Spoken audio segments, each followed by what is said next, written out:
Apa perasaan kalian jika tiap waktu kalian seperti diperhatikan oleh mata yang misterius dan tentunya mengerikan? Sampai-sampai kalian menutup semua celah di dalam rumah kalian guna menghindari intipan mata yang mengerikan tersebut.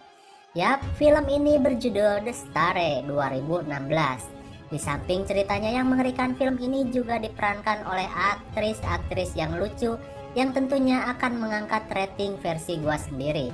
Baiklah, daripada berlama-lama, mari kita langsung saja ke pembahasan kita. Dan jika kalian suka dengan channel ini, silahkan subscribe aja, biar gak ketinggalan video-video menarik lainnya yang selalu diupload di jam-jam yang tak pernah kalian duga.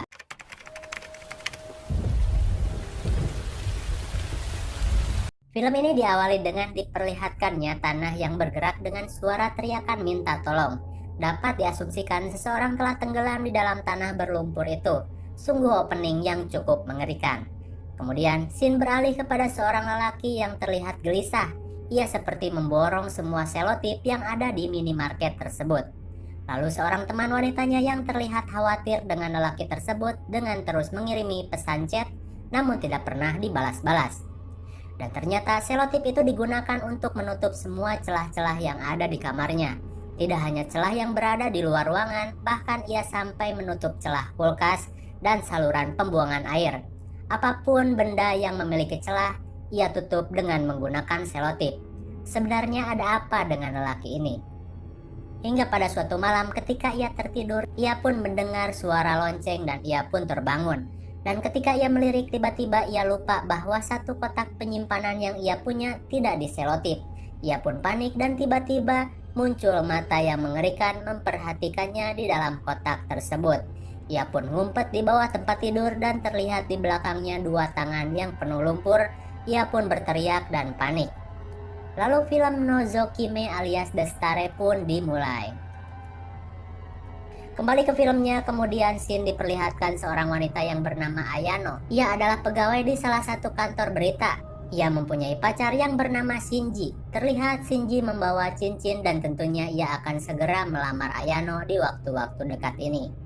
Kemudian ketika Ayano sedang berada di kantor untuk lembur, tiba-tiba ia mendapat berita bahwa ada satu orang pemuda yang tewas di perumahan susun. Ia pun diminta untuk pergi ke TKP untuk mendokumentasikan kejadian tersebut. Ternyata itu adalah si pemuda yang tadi, di mana ia terlihat mati terjatuh dari tangga. Setelah mendapat info dari polisi, ia pun memberitakan bahwa dugaan awal si lelaki itu memiliki gangguan kejiwaan sehingga ia terjatuh dari kamarnya dan mati seketika. Singkat cerita, setelah kejadian itu ia pun menghampiri Shinji, pacarnya yang tadi. Ia pun menunggu di pinggir jalan dan ditanya oleh Shinji, "Kenapa kau tidak masuk saja dan menunggu di dalam?" Lantas Ayano berkata, "Aku tidak mau selonong-selonong masuk ke kamar lelaki." Masa iya sih? Lantas mereka pun masuk ke dalam kamar dan berbincang-bincang. Oh ya, sedikit intermezzo ya, kenapa kok di Jepang sepertinya bebas banget dalam berpacaran? Katanya ya, di sana itu populasi manusianya sedikit, angka kematian dengan angka kelahiran itu jauh berbeda. Banyakkan angka kematiannya, dan di sana juga orang-orang berpikir berkali-kali lipat dalam menikah dan mempunyai anak, karena beban dan tanggung jawabnya yang besar. Lalu apa hubungannya dengan film ini? Ya, maka dari itu pemerintah juga melegalkan segala macam hal yang begitu, asalkan tidak merugikan satu sama lain. Jadi gak ada istilah digerebek RT sama pemuda. Lanjut ke ceritanya, terlihat Shinji pun menyembunyikan cincin yang ia akan berikan kepada Ayano. Kenapa? Mungkin ia menunggu waktu yang tepat untuk diberikan. Mereka terlanjur terhanyut ke dalam percakapan tentang kematian misterius seorang pemuda yang tadi. Dan di keesokan harinya ketika Ayano kembali ngantor, ia pun diberi info bahwa katanya kematian itu aneh banget. Karena terlihat bagian atasnya itu terpelintir ke belakang. Ayano pun kaget dan kembali mengecek videonya dan ternyata benar. Badan bagian atasnya terpelintir ke belakang. Singkat cerita, ia pun mendatangi TKP dan memberikan bunga di TKP tersebut. Dan tiba-tiba di atasnya muncul seorang wanita. Ya, itu adalah teman dekat dari si korban yang di awal scene tadi diperlihatkan. Ia pun terlihat masuk ke dalam kamar korban dan Ayano pun mengikutinya. Ia pun bertanya tentang hubungannya bersama si korban tadi. Ternyata ia dan si korban adalah satu kampus. Ia pun komplain tentang berita yang diutarakan Ayano di berita semalam. Ia bukan gila, Tapi itu karena ia merasa diteror oleh sesuatu hal yang gaib, entah itu hantu atau iblis. Yang jelas setelah kedatangannya ke desa terpencil di kaki jalan 6 gunung, mereka seperti diawasi oleh sosok mata yang selalu mengintip di dalam sela-sela benda atau bangunan. Ya, intinya mata itu selalu mengintip di dalam sela-sela yang tidak pernah terduga. Dan sudah beberapa hari ini mereka selalu diteror oleh hal tersebut. Dan ketika mereka sedang asik mengobrol, tiba-tiba Ayano ditelepon atasannya dan meninggalkan wanita itu sendirian.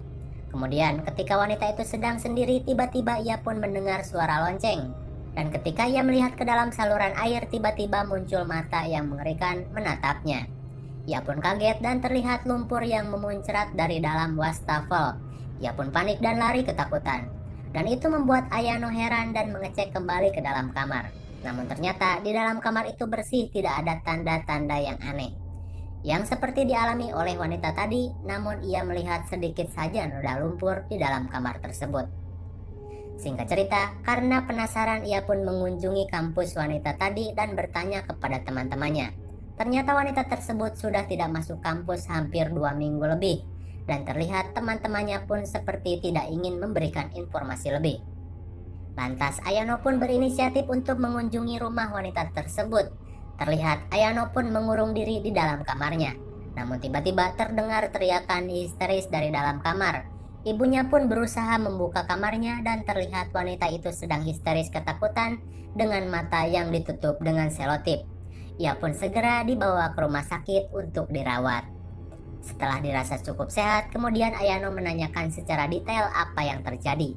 Wanita itu menjelaskan bahwa semua bermula ketika ia dan temannya pergi ke sebuah tempat bernama Jalan 6 Gunung. Di sana ia melihat batu yang terbelah.